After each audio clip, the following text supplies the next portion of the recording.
বিরোধীহীন পঞ্চায়েত নির্বাচন কি সুস্থ গণতন্ত্রের লক্ষণ? সাংবাদিকদের এমন প্রশ্নের কোনো জবাব দিলেন না দিলীপ শইকিয়া। বিরোধীবিহীন পঞ্চায়েত নির্বাচন কি সুস্থ গণতন্ত্রের লক্ষণ প্রশ্নটি তুলতেই উত্তর না দিয়ে সাংবাদিক সম্মেলন থেকে চলে গেলেন বিজেপির রাজ্য সভাপতি দিলীপ শইকিয়া।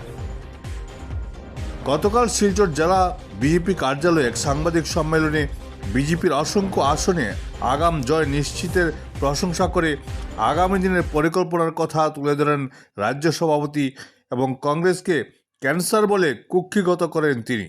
ব্যুরো রিপোর্ট বরাক বিশন। কংগ্ৰেছৰ হাতত there is no issue with opposition, no issue with opposition. তেওঁলোকে এইকাৰণে এইটো কৰি আছে যে ইয়াত মানুহক মিছা কথা কৈ দিয়া, মানুহক বিভ্ৰান্ত কৰা, শান্তিৰ পৰিৱেশক অশান্তিলৈ লৈ যোৱা, সুস্থিৰ পৰিৱেশক এটা অস্থিৰ পৰিৱেশলৈ লৈ যোৱা, এইটো কংগ্ৰেছৰ এজেণ্ডা। গতিকে এই এজেণ্ডাটোৰ বিৰুদ্ধে গোটেই সমাজ, হিন্দু মুছলমান সকলো সমাজ এক হ'ব লাগে আৰু সঁচা অৰ্থত আমি এখন দুৰ্নীতি মুক্ত পঞ্চায়তী ৰাজ ব্যৱস্থা, যিটো বাৰে বাৰে মই কৈ আছোঁ, পূজ্য বাপুৰ সৰ্বোদয় আৰু আচাৰ্য বিনোবা ভাৱেৰ পূজ্য বাপুৰ গ্ৰামোদয়, আচাৰ্য বিনোবা ভাৱেৰ সৰ্বোদয়, তাৰপিছত দীনদয়াল উপাধ্যায়দেৱৰ অন্ত্যোদয় আৰু বাজপেয়ী ডাঙৰীয়া, মোদী ডাঙৰীয়াৰ ৰাষ্ট্ৰোদয়। এইটো নীতিয়ে দেশৰ কাৰণে ভায়েবল হ'ব, এইটো নীতিয়ে দেশৰ কাৰণে কাম কৰিব। এই বিষয়টো আমি দলৰ মাজত সমাধান কৰিম। এইটো বিষয়লৈ বহুত বেছি আৰু মিডিয়াৰ কোনো কামেই নাই ইয়াতে। আমাৰ ইণ্টাৰনেল ব্যৱস্থা, আপোনালোকে খবৰ পাব। আমাৰ দলত যি যি হৈ থাকে আপোনালোকে খবৰ পাই থাকিব। আগন্তুক দিনত আৰু ভাল খবৰ পাব, সেই খবৰো আপোনালোকে পাব। বহুত বেছি আপোনালোকে এই বিষয়টো আমি দলৰ ভিতৰত আমি চিন্তা কৰিমেই আৰু যি হ'ব ভালেই হ'ব। বহুতে ক'ৰবাত কৈ আছে ক'ৰবাত কিবা বেলেগ হ'ল নেকি, কিবা হ'ল নেকি, একো বেলেগ হোৱা নাই।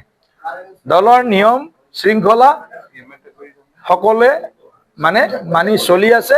আগন্তুক দিনতো দলৰ শৃংখলা আৰু নীতি নিয়ম আমি সকলোৱে মানি চলিব লাগিব। Thank U.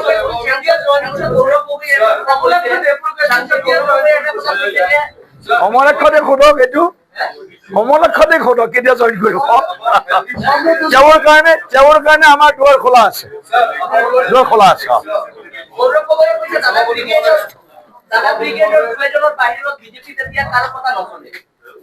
কংগ্ৰেছত কাৰ চলে এইটো গৌৰৱ গগৈ সোধকচোন আগতে। কংগ্ৰেছত কাৰ চলে এতিয়া? না গৌৰৱ গগৈ চলে, না ভূপেন বৰা। সবাইকে ধন্যবাদ। বহুত বহুত एक मिनट। फर्स्ट ऑफ ऑल आपने जिस तरह से संबोधन किया प्रियंका, बहुत अच्छा लगा। पुरानी बात है, आपने कैपिटल बोला है, इसलिए आपको अप्रिशिएट करता हूं। ये बहुत अच्छी बात है। We have seen your bold and strong personality. Congress की तरफ से बहुत सारे उनके पार्टी मेंबर्स एलिगेशन लगाए कि उनके बेचे गए, खरीदे गए। तो आपको क्या लगता है कितना हेल्दी पॉलिटिक्स है? क्योंकि कैंडिडेट अपोजिट में है ही नहीं। यस, अनकंटेस्टेड खेलना एक पॉलिटिक्स में वो हेल्दी नहीं माना जाता, क्योंकि जीपी इलेक्शन में पार्टी नहीं आता है। समझ गया बिहार।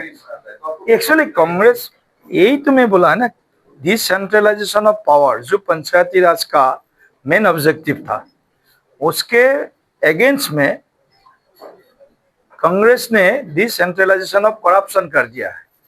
एक सामान्य पंचायत चुनाव लड़ने के लिए अगर किसी को 1 लाख, 2 लाख, 5 लाख, 10 लाख रुपया अगर देना पड़ता है, तो कांग्रेस का आपने देखिए उनका हेल्थ में कितना बीमार घुस गया है। कैंसर हो गया कांग्रेस में। इसका ही यही होगा, कैंसर टाइप का जो इनका जो बीमार है कांग्रेस में आ गया होगा। ट्रीटमेंट इतना कितना लंबा होगा, अभी कितना बीजेपी के ऊपर एलिगेशंस लग रहे हैं कि वो भी टारगेट डरा के ब्लॉक हाईजैक कर रहे हैं। तो इसके बारे में आपकी क्या टिप्पणी है? कांग्रेस का कैंडिडेट उसका इंटरनल मामला है। हम तो बीजेपी वाले ऐसा है, हम किसी ना किसी से पैसा लेते हैं, ना किसी को हम ऐसा पैसा लेने के किसी को हम इंस्पायर करते हैं। हम अपने नीति से, नियम से हम टिकट देते हैं, देखते हैं कौन जीत सकता है और जीतने वाले को हम टिकट देता है। धन्यवाद।